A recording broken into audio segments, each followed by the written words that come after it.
Welcome to yet another edition of In Depth for a closer look at what is making mining headlines in the Americas. Argentine lawmakers have approved a new law to protect the country's glaciers. To discuss this issue with me is Mining Weekly Deputy Editor Lizzo, who is based in Toronto, Canada. Welcome to the show. Thanks, Martin. What does the new legislation mean for the mining industry in Argentina? Yeah, at the moment it definitely does, like most things in life, depend on who you're asking. But certainly one of the primary aims of this law that was passed in Argentina was to prevent and stop or block and ban all mining activity in mountain glacier regions as well as in some surrounding areas. Beyond that, as far as I understand, all mining operations in those regions will now need to go through a second or a separate environmental impact assessment that's specifically designed to determine how and if the operations are impacting on the glaciers. So that will go for not only projects that are now seeking approval from the government, but also ones that have already been approved and will now need to go and do this environmental assessment, which could potentially have implications for the operations. It really has been quite a political debate in Argentina leading up to the approval of the law, and then now that they're looking at implementing it. Certainly the anti-mining groups, both communities in Argentina, provinces in Argentina, legislators and politicians, as well as the environmental groups, all pitted up against the mining industry, as well as those provinces and those regions that rely on mining for their economies.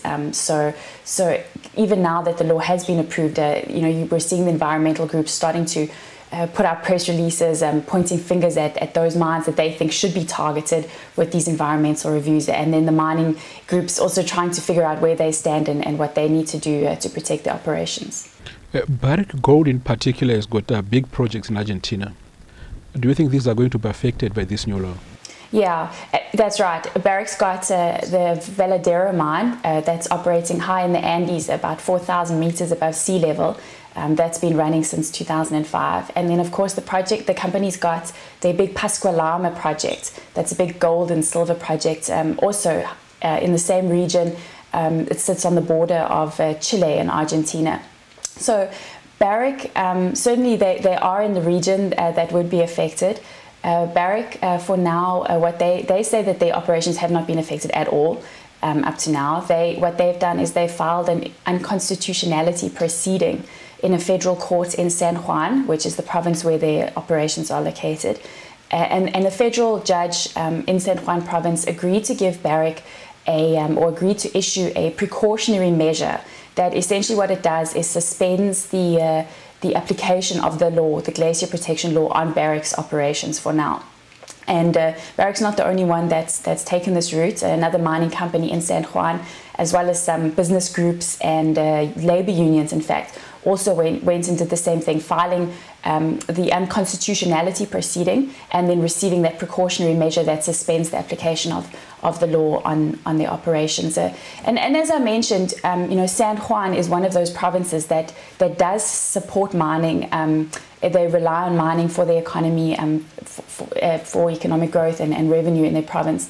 And so they have been, and together with a number of other provinces, have been opposing the law in the lead up to its being approved, and now there's talk that maybe the provinces may also go and file legal challenges to the law, because essentially what they say is the Argentine constitution gives the provinces the right to manage their own resources, whereas now this glacier protection law goes and puts that in the hands of the central government and tries to supersede the authority of the provinces. San Juan, for example, already has a glacier protection law that it passed previous to this national one. So, as I said, it is quite a hot political debate, but until the unconstitutionality issue is resolved, I think the miners will just have to wait and see. What about other mining projects? And what options do mining companies have to challenge this new legislation? Yeah, there certainly are a number of projects as well as mines that certainly the environmental groups are saying should be affected and should at least undergo this new environmental impact assessment. For one, Yamana Gold I just received a press release yesterday from one of the environmental protection groups. They say Yamana Gold's Agua Rica project in Argentina that is in a glacier region, they say, and should undergo the assessment.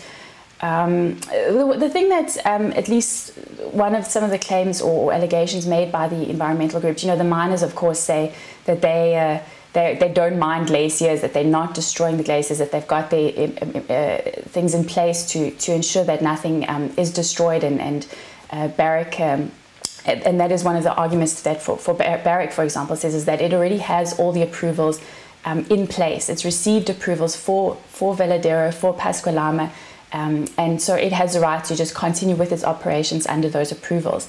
But the environmental groups say, for one thing, that the mines that these the roads that these companies build, networks of roads to get to their operations and high up in the mountains, that these are destroying the glaciers. And secondly, that the blasts from the mining emits dust, which then settles on the glaciers and accelerates their melting. So I spoke to a lawyer in Buenos Aires, and he says that really for those companies that are concerned that they may be affected by this new law, that it might be wise for them to follow what Barrick and these other companies and groups have done, and file a unconstitutionality proceeding and ask for that precautionary measure suspending the effect of the law for now until the unconstitutionality issue is resolved. Although he does say that does depend on the legal system in the province where their operations are. For example, San Juan already has a glacier protection law in place, so that comes into play. Well, thank you so much, Lizo, for your time. That brings us to the end of this show. Join us again next time for more news and insight on mining in the Americas. I'm Martin Joaquin in Johannesburg.